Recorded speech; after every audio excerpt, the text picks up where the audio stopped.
The poverty gospel. The poverty gospel is one that you do not hear as often as the prosperity gospel, yet it very, very, very much exists. The poverty gospel largely has to do with this notion that if you're someone who's a true follower and servant of Jesus Christ, you will not be found hoarding up riches for yourselves on this earth, but you will have, or you will store treasure for yourself in heaven.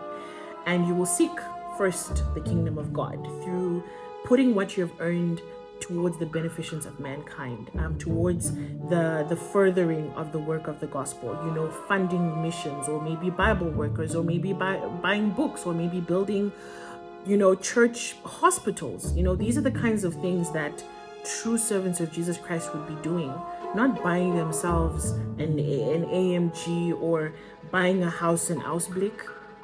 What's wrong with Ochumise? What's wrong with Komasdal?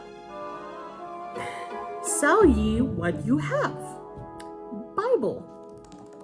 Hello everyone, my name is Jen, and today I'm going to be taking you through a short-ish video about the poverty gospel, but I don't just want to speak about it myself. I want to take you through an account from someone who had written, a little life sketch back in the 1800s. And this account is about an experience that she had while attending a conference at some place on the face of the earth. Yes, so we're going to be going through that. I will just take you through certain parts, not everything, or else it'll be too long. But before we get into that, and I really want you to stick around for that because it's so it's really relevant. It's really, really, really relevant. But yes, before I get into that, let me just give you a bit of a background as to why I'm even doing this video in the first place. What actually inspired me to do this video in the first place. So once upon a time, I was attending a book club at Claremont SDA. Shout out Claremont. Yes, in Cape Town. And the book that was being studied or discussed at that time was Spiritual Gifts Volume 2. And the particular chapter for consideration was chapter 22, like I mentioned, where this author was attending a conference at some place. And what we were discussing immediately took my mind back to something I experienced. I don't know if this was maybe 2020 is when COVID happened. So maybe 2021, maybe it was even 2019. I don't know. But yes, I was here at home at my local church, Windhoek Central, and I felt the need to actually specify that it was central because it is relevant to the story. But yes, I was there, and we had come to divine service time, and the sermon was being preached. I'm not quite sure if it was Stewardship Emphasis Week or if it was just like a general Sabbath, but yeah, the person who was preaching was their sermon was pretty much around stewardship. Now, the issue here is that there were a lot of good admonitions that were given, that were said, but along the way, I don't know if it's just because of the way the person speaks or if it was the statements themselves, but along the sermon, there were a few statements made here and there that sounded like personal jabs, especially to people who were considered to have money, to be a bit well off, or maybe not even like super well off, but just like slightly well off. And of course, in typical Windhoek Central sermon fashion, someone had to bring up the cars outside the church. Yeah, like that it always comes up. Like every now and then, someone in the sermon always brings up the cars. Yeah, we see you guys are not paying tithe, but we see the cars that are outside. Yeah, so it's a very typical thing. So the person brought up stuff like that. And, they went on, I can't remember very well, but they just went on to make these statements. Again, I don't know if it's the statements themselves or the way the person just talks, but it sounded like this person was very disgruntled. Like they were very much annoyed with people in the church who have money.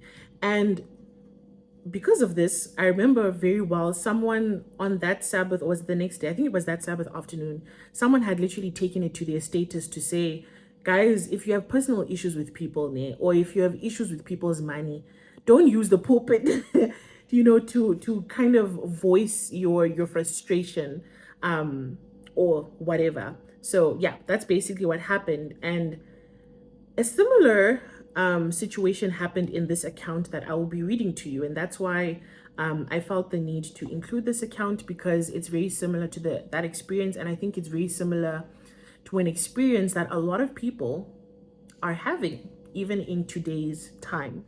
So I will also put up the words, you will see it in the next slide, in the next yeah, so I'll be reading and you'll be, you can also read for yourself. And yeah, let's go through it.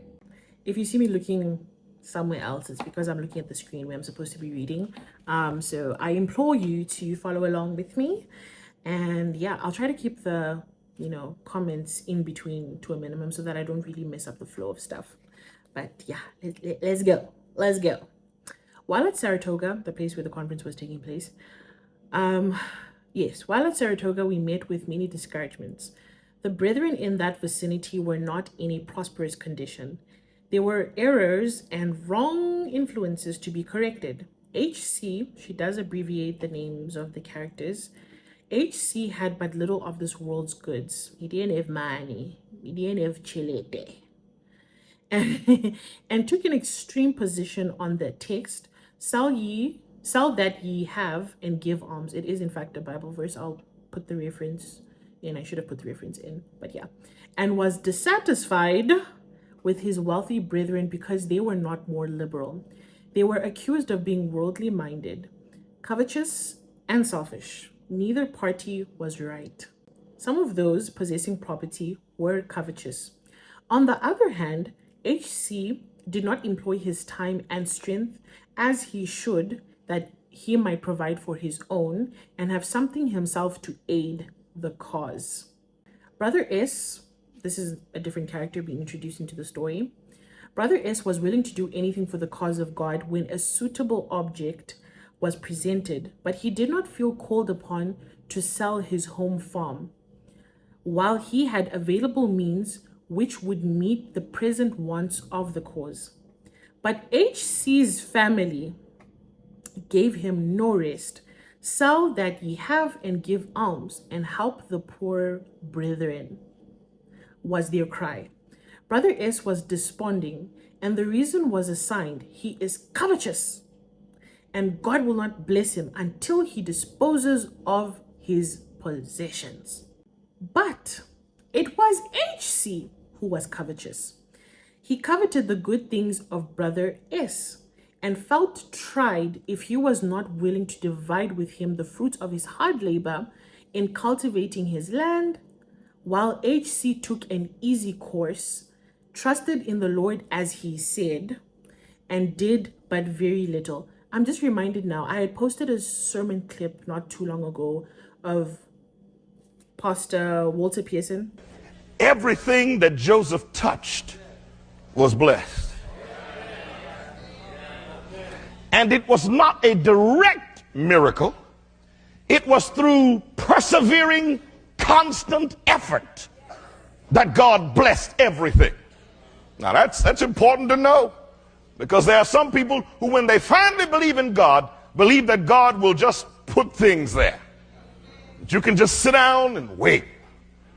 What are you doing? Waiting on the Lord.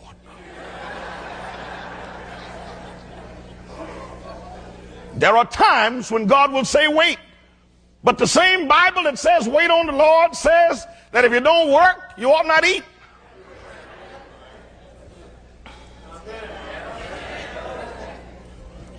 So you've got to put some effort in. And I think the spirit of discernment is needed, because surely there are situations where you should be still and wait upon the Lord.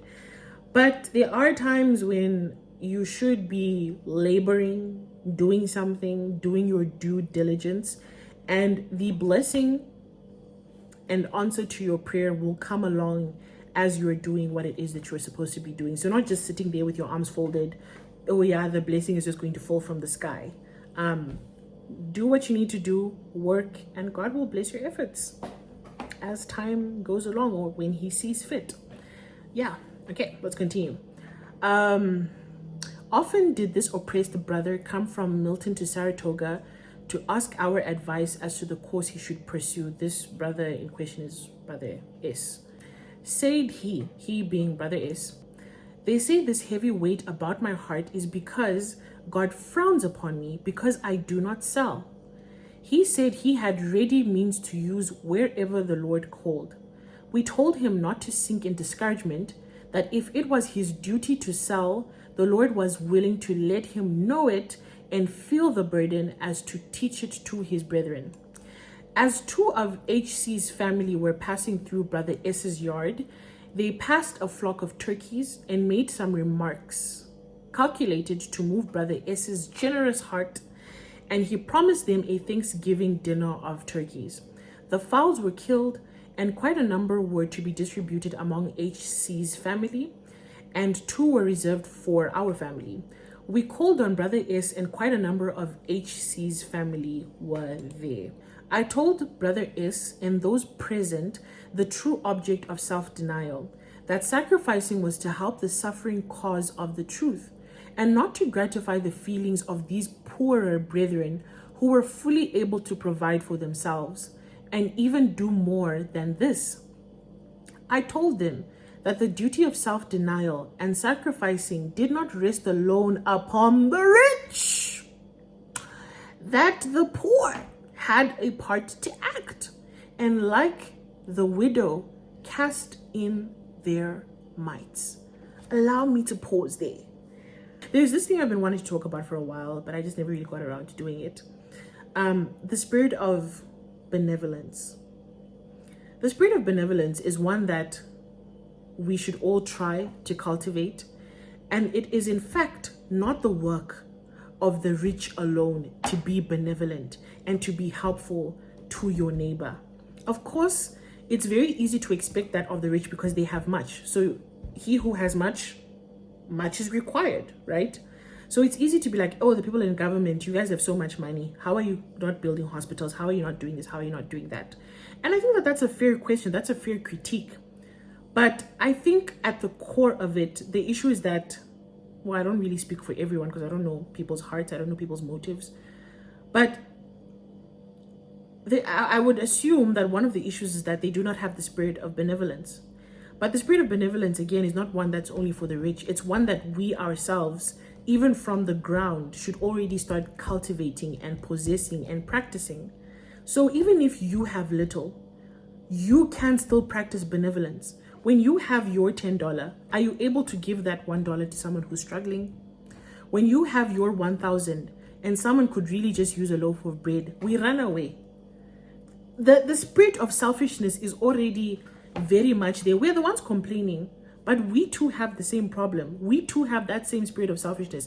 It's only more apparent in those who are rich because we can clearly see how much money they have, and it's like there's so much that's being expected of them, rightly so. We like to be the morality police and expect and call these richer people to a higher standard because of course they do have more money, but we ourselves don't really realize it, but we're exhibiting and manifesting the same spirit of selfishness when we do not help people proportionate to what we have. So maybe what you can do is a $10, and do you give that $10? You don't. So you go and say, yeah, you need to do this, and you're not doing this, but you're not even doing it yourself in your capacity proportionate to what you have. So food for thought. It is not the work of the rich alone to make life better, to whatever. We also have a part to play proportionate to what we have. The little that we can do it. But do we do it? No, we don't. A lot of the times we don't. So yeah. I then referred them to the case of Brother Wheeler, whom God, we have a different character here. We have a third character in the story, whom God had called to preach the message. Poverty had compelled him to labor in the woods with his axe to sustain his family when he should be out in the gospel field. That was a suitable object for our charity. I begged her brother is to sell the turkeys and send the avails to Brother Wheeler. So from what I'm gathering here, Brother Wheeler is someone whom God had called to work in the gospel field full time, of which there are Christians that will be called on to do that, but also not everyone. So if you do have a secular job, don't worry. It's not like you're living in sin. If you have an account, if you're working in an accounting firm, or if you're a lawyer or something, not all Christians are called to be Bible workers or like full-time missionaries. But yes, in the case of Brother Wheeler, he was. And from what I'm gathering here is that, he had a bit of a struggle providing for his family. And so now, while he's supposed to be devoting his time and attention fully to this, gospel work, he couldn't because he was like, hey, I need to provide for my family. So the author was like, listen, let's help this brother out so that he's not in this predicament anymore. So the turkeys you reserved for me, just sell it and then give the money to Brother Wheeler so that we can help him out. Yeah. I was struck with the selfish I was struck with the selfish remark made by one present. Brother S can let you have the turkeys and help Brother Wheeler besides. There is plenty more where these came from, sorry. This was the selfish spirit, and I just spoke about the spirit of selfishness. This was the selfish spirit planted in the hearts of some. At the same time, their exhortations were frequent and earnest. Sell that ye have and give alms. Yet, selfishness was in their hearts and they were unwilling to make any sacrifice. So you're just hopping on someone's back, beating them over the head with, hey, sell what you have, sell what you have. Give it to the poor. Wink, wink, we are the poor. So basically give it to us. Only money that I want. And I like to show you there I want money. You wanna give us? You never give me. You never give me. You don't give me money or you give me. What can you say? You will give me. No other way. But you're calling on these people or this brother to like give you money and to do these things for you. But then are you willing to make any kind of sacrifice yourself? Nope. After we moved from Saratoga Springs to Rochester, we received a letter informing us that Brother S was dead. He died of apoplexy. Oh, thought I, some who have oppressed that dear brother and reproached him so unsparingly and had false dreams and burdens which they spun out of their own bowels to extort from him means which should have been applied to God's cause, will have to give an account of these things. You will have to answer to God. Yeah? You are oppressing God's children. Hey. He received no sympathy from them while his heart was pressed, as though a heavy weight was upon it. When in distress, he was told, when you do your duty, sell and give alms, you will be free and in the light. That aching heart is now still. He rests until the morning of the resurrection, when we believe he will come forth immortal.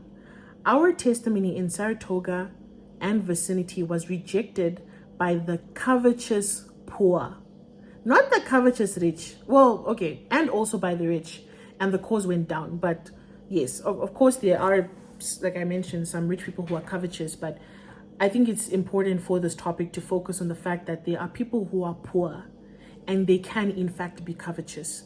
They can in fact be selfish. Just because you're poor doesn't necessarily mean you're just this great person and you just have this great character and that everyone who's rich is just evil. You in fact are in danger of also being in the same problem of selfishness or of covetousness. So again, proportionate to what you can do, you definitely should do. If you can give sugar, give your neighbor sugar. But you cannot run away from the fact of being benevolent just because you're not as rich. You can give that $5. You're just choosing not to. So yeah, I'm gonna end it here. I don't really have much more to say. I just wanted to keep this kind of short. I know it's not really short, but yeah. I hope you guys got the gist of the message. This isn't the whole chapter. I just took out the relevant parts because then she talks about other stuff in the chapter. So in case there's anyone who knows the chapter and they're like, where are the other parts? You're not telling the full story. I took out the part that was relevant to the topic. But yeah, guys, thanks for listening. I hope you guys got something from this, and I hope that we can all, again, try to cultivate the spirit of benevolence, because even if you're a student, there is something you can give, there is something you can do, and this isn't about the church and the church wanting money, because I think sometimes when it comes to topics like tithing, offering, giving back, we're like, yeah, it's just about the church wanting money, they want to take money. There are churches, and there are, or rather I should say maybe individuals in churches, maybe people in leadership that are money hungry. But the basis of using your money for the glory of God is definitely one that's biblical, and it's not about someone's hungry for your money. It's about using what God has enabled you to earn for the benefit not only of yourself, because also God is not saying go sleep on the street, God is not calling us to do that either. But also I just want to say that in terms of money, I think there are differences, because people also in this line of thinking in terms of the poverty gospel, they also refer to the story of the rich young ruler. But I just wanted to add that there's discretion. There is discretion. There's discernment that needs to be applied, and there are cases that differ from cases. It's not one thing that God will expect of you, or like I mentioned with the job situation. For some people, God is going to call them to work in the gospel field, the mission field full time. For others, not. So there's some people who will be called to maybe actually sell everything they have, like the rich young ruler. Some will not. Maybe some will be told to only sell it later on in life when a particular time comes or there's a particular cause.